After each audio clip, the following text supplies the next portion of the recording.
इससे मकबूलियत आपकी बढ़ जाएगी। वो तो शेख साहब होता मैं हुआ नहीं नजर समझ। नहीं आ रहा। कल हमने देखा सूबाई काबीना का इजलास, जो चेयर तो मरियम साहिबा कर रही थी, लेकिन उनके भाई जानिब साबिक वजीर आजम नवाज शरीफ साहब बैठे हुए थे और उन्होंने इसी दुख और इस कर्ब का इजहार किया। ये जो बिल आ रहे हैं, इलेक्ट्रिसिटी बिल हो, गैस प्राइसेस हो, जो कुछ हो, लेकिन वो बैठे सूबाई काबीना के अंदर, वो भी तो फेडरल कैबिनेट के अंदर। मतलब ना तो वहां पर शहबाज शरीफ साहब ने उनको मदऊ किया, ना वो वहां बैठे हुए थे। तो आपको लगता है कि वहां पर फेडरल कैबिनेट में सोच कुछ और है, सूबाई काबीना में जो भी हो? नहीं नहीं, ये बात नहीं है। मेरा अपना ख्याल है कि मरियम को वालिद की चाहिए, असिस्टेंस चाहिए। मेरा ख्याल है गाइडेंस भी चाहिए, असिस्टेंस भी चाहिए। ये है, इसकी कोई ऐसी कोई खास चीज नहीं है।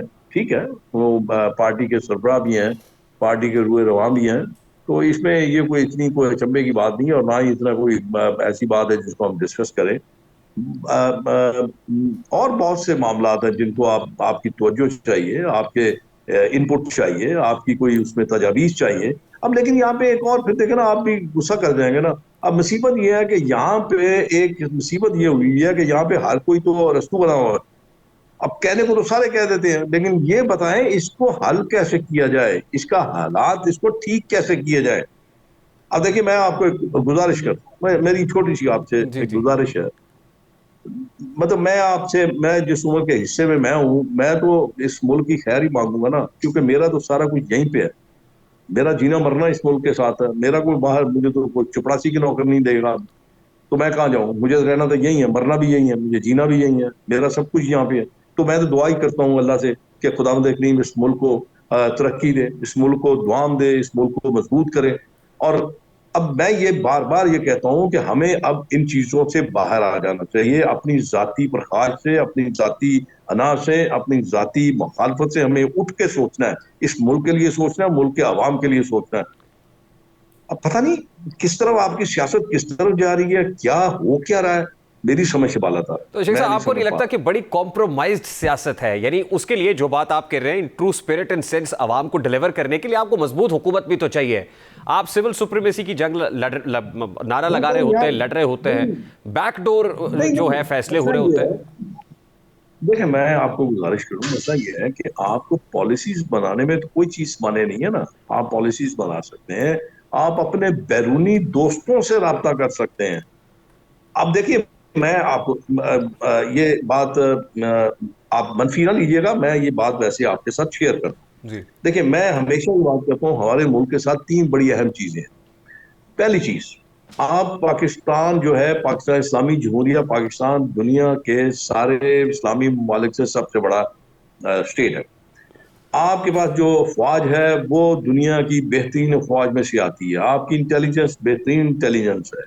और सबसे बड़ी बात, जो इंपॉर्टेंट बात जो मैं आपकी अर्ज करता हूँ, आप एक न्यूक्लियर स्टेट है।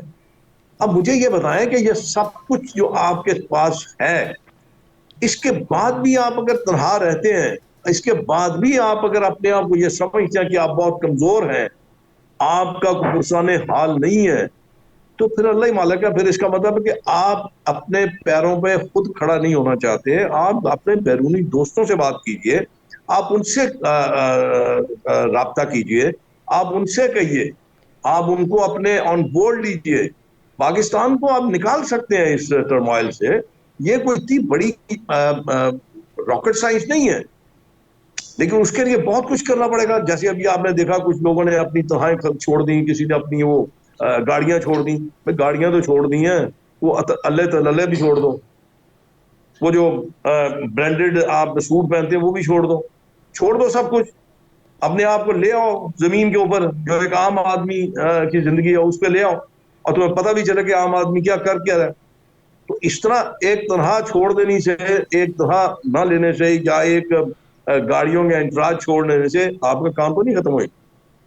ये तो नहीं खत्म होएगा। बिल्कुल। अच्छा इसके लिए आपको प्रैक्टिकली आगे बढ़ना ये होगा। बात आपकी दुरुस्त है शेख साहब। लास्टली एंड वेरी क्विकली, मतलब आप बड़े जीरक सियासतदान है, सीजन्ड पॉलिटिशियन है सर। अभी जो हुकूमत बनी है, देखिए हुकूमत बनी बाद में है, पहले ये सवाल उठना शुरू हो गए, पूरे तरीके से स्टेबल हुई नहीं है, पैरों पे खड़ी नहीं है, कि कहीं पीपल्स पार्टी पैर ना खींच दे, कहीं फॉरवर्ड ब्लॉक ना बन जाए, कहीं को अदम एतमाद ना आ जाए।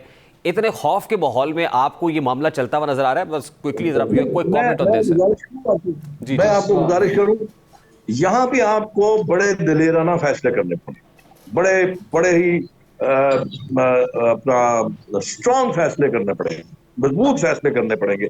अगर कि आप समझते हैं कि आपको कोई ब्लैकमेल कर रहा है, आप समझते हैं कि आपकी इस कोalition गवर्नमेंट को कोई इस्तेमाल करने की कोशिश कर रहा है, 100 बिस्मिल्लाह, उठिए, जाइए और जाके आप वजीर आजम हाउस की चाबियां उसको पकड़ा दीजिए, जो ज्यादा शौक रखता है उसके ये आइए, हम आपका साथ देते हैं, कंधा आपके साथ चलाते हैं, आइए आप इस मुल्क को इस मुसीबत से निकाल लें।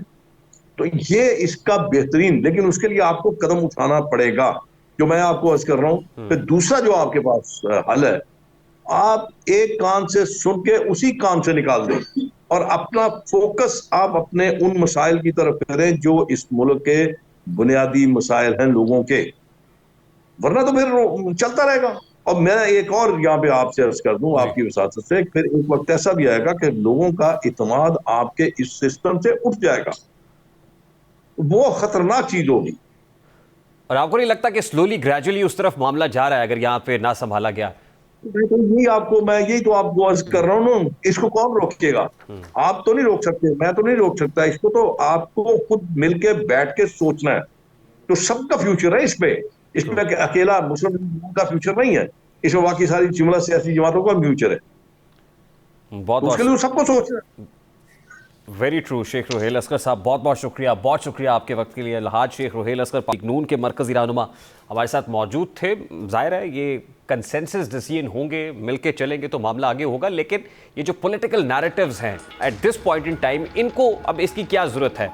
ख्वाजा आसिफ साहब ने जो स्टेटमेंट दिया, 16 माह की पीडीएम हुकूमत में वजीर दिफा थे, बहुत कुछ कर सकते थे, खिताबात तो किए, मुनासिब होता तब ख्वाजा आसिफ जल बाजवा और फैज़ हमीद को बुलाते, करारदाद असम्बली में पेश करते। सियासतदानों के नज़दीक आवाम को बेवकूफ़ बनाना सबसे पसंदीदा मशगला है, इसीलिए तो ख्वाजा आसिफ ने बयान दिया। और ना ही अभी कुछ वक्त पहले ही की बात है कि वो खुद कहते थे कि फ़ौज अपने चीफ्स को प्रोटेक्ट करती है, और वो स्टेटमेंट हमने आपके सामने रखा।